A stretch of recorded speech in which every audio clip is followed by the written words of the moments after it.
Hello.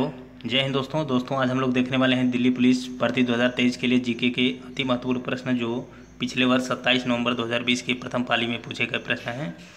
तो आइए देखते हैं। पहला प्रश्न है, निम्नलिखित में से कौन सा शिलालेख सुदर्शन झील नामक झील का पुनरुद्धार किए जाने का वर्णन करता है? तो इसका आंसर क्या होगा? तो इसका आंसर होगा दोस्तों ऑप्शन नंबर ए, रुद्रदामन का जूनागढ़ शिलालेख। अगला प्रश्न है, निम्नलिखित में से कौन सी एक रबी की फसल नहीं है? चना, सरसों, कपास, जौ। तो इसका आंसर क्या होगा? तो इसका आंसर होगा ऑप्शन नंबर सी, कपास। और कपास का सर्वाधिक उत्पादक राज्य कौन सा है? तो गुजरात है। और कपास की मिट्टी के लिए कपास की खेती के लिए कौन सी मिट्टी उपयुक्त होती है? तो काली मिट्टी, जिसे हम लोग रेगुर मिट्टी के नाम से भी जानते हैं। और काली मिट्टी का सर्वाधिक विस्तार जो है महाराष्ट्र राज्य में है। अगला प्रश्न है दोस्तों, आइए देखते हैं रबी की फसलें कौन कौन सी हैं। गेहूँ, जौ, मटर, चना, सरसों, आलू, मसूर। और खरीफ की प्रमुख फसलें कौन कौन सी हैं? तो धान, मक्का, ज्वार, बाजरा, तिल, मूंगफली, कपास, सोयाबीन, तंबाकू, अरहर, उड़द। और जायद की फसलें हैं तरबूज, खरबूज, ककड़ी, खीरा, भिंडी, करेला, मिर्च, लौकी, टमाटर। अगला प्रश्न है दोस्तों, असहयोग आंदोलन के दौरान निम्नलिखित में से किस प्रांत में चौरी चौरा कांड घटित हुआ था? तो इसका आंसर क्या होगा? तो इसका आंसर होगा दोस्तों ऑप्शन नंबर डी, संयुक्त प्रांत में। उत्तर प्रदेश उस समय संयुक्त प्रांत के नाम से जाना जाता था। और ये घटना कब हुई थी? तो 5 फरवरी 1922 को वर्तमान के उत्तर प्रदेश के गोरखपुर जिले में। अगला प्रश्न है, भारत में निम्नलिखित में से किस फसल की कृषि लगभग विशिष्ट रूप से दक्षिणी राज्यों में केंद्रित है? चाय, कपास, कॉफ़ी, बांस। तो इसका आंसर होगा ऑप्शन नंबर सी, कॉफ़ी की। और कॉफ़ी का सर्वाधिक उत्पादन करने वाला राज्य कौन सा है? तो कर्नाटक है। और चाय का असम, कपास का गुजरात, बांस में भी असम ही है। अगला प्रश्न है, भारत के संविधान का निम्नलिखित में से कौन सा अनुच्छेद यह घोषणा करता है कि सर्वोच्च न्यायालय एक अभिलेख न्यायालय होगा? तो इसका आंसर क्या होगा? तो इसका आंसर होगा ऑप्शन नंबर ए, अनुच्छेद 129।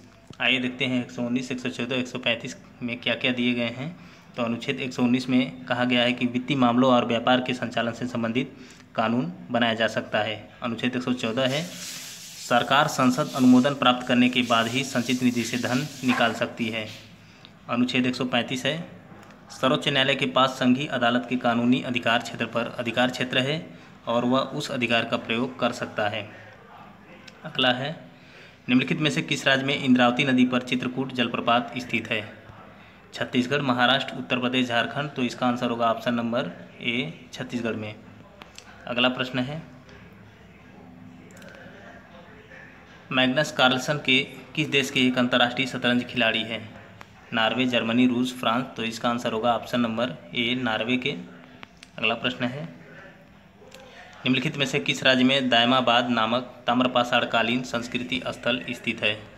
उत्तर प्रदेश, महाराष्ट्र, पंजाब, उड़ीसा। तो इसका आंसर होगा ऑप्शन नंबर बी, महाराष्ट्र में। अगला प्रश्न है, लोटिया नामक गीतों का संबंध पारंपरिक रूप से निम्नलिखित में से किस राज्य से संबंधित है? मेघालय, महाराष्ट्र, तेलंगाना, राजस्थान। तो इसका आंसर होगा ऑप्शन नंबर डी, राजस्थान से। अगला प्रश्न है, निम्नलिखित में से किस फसल की आनुवंशिक रूप से संवर्धित किस्म को भारत में उगाने की अनुमति है? करेला, बैगन, कपास, लौकी। तो इसका आंसर होगा ऑप्शन नंबर सी, कपास की। और कपास का सर्वाधिक उत्पादन करने वाला राज्य जो है गुजरात है। अगला प्रश्न है, भारत के संविधान के किस अनुच्छेद में यह उल्लेख किया गया है कि राज्य ग्राम पंचायतों को संगठित करने के लिए कदम उठाएंगे? अनुच्छेद 45, अनुच्छेद 36, अनुच्छेद 34, अनुच्छेद 40। तो इसका आंसर होगा ऑप्शन नंबर डी, अनुच्छेद 40। आइए और अन्य अनुच्छेदों को देखते हैं। अनुच्छेद 45 क्या है? अनुच्छेद 45 में है कि सभी बालकों को 14 वर्ष की आयु पूरी करने तक निःशुल्क और अनिवार्य शिक्षा देना। अनुच्छेद 36 है, राज्य की परिभाषा का वर्णन है इसमें और यह राज्य के नीति निर्देशक तत्वों का हिस्सा है। अनुच्छेद 34 है, सैन्य शासन या मार्शल लॉ की बात की गई है इसमें। अगला प्रश्न है दोस्तों, निम्नलिखित में से कौन भारत के द्वितीय उपराष्ट्रपति थे? दूसरे भारत के उपराष्ट्रपति कौन थे? वीवी गिरी, जाकिर हुसैन, बीडी जत्ती, गोपाल स्वरूप पाठक। तो इसका आंसर होगा option number B, Zakir Hussain. आइए उपराष्ट्रपतियों का क्रम देखते हैं। भारत के पहले उपराष्ट्रपति थे डॉक्टर सर्वपल्ली राधाकृष्णन और दूसरे उपराष्ट्रपति थे जाकिर हुसैन और तीसरे वीवी गिरी और चौथे उपराष्ट्रपति गोपाल स्वरूप पाठक थे। और 5वें उपराष्ट्रपति वीडी जत्ती थे। ओके, अगला प्रश्न है, वर्ण परिचय नामक पुस्तक निम्नलिखित में से किसने लिखी है? वर्ण परिचय नामक पुस्तक किसने लिखी है? देवेंद्रनाथ टैगोर, रविंद्रनाथ टैगोर, राजा राम मोहन राय, ईश्वरचंद्र विद्यासागर। तो इसका आंसर होगा option number D, Ishwar Chandra Vidyasagar. अगला प्रश्न है, 1946 में अंतरिम सरकार में रक्षा मंत्री के रूप में निम्नलिखित में से किसे नियुक्त किया गया था? बलदेव सिंह, आसफ अली, सिराज गोपालाचारी, वल्लभ भाई पटेल। तो इसका आंसर होगा ऑप्शन नंबर ए, सरदार बलदेव सिंह को। और अंतरिम सरकार में शिक्षा मंत्री कौन थे?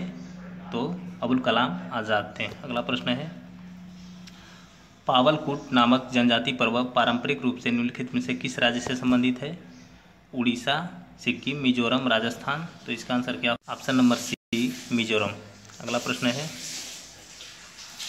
धमेख स्तूप निम्नलिखित में से किस राज्य में स्थित है? उड़ीसा, गुजरात, कर्नाटक, उत्तर प्रदेश। इसका आंसर होगा option number D, Uttar Pradesh में। अगला प्रश्न है,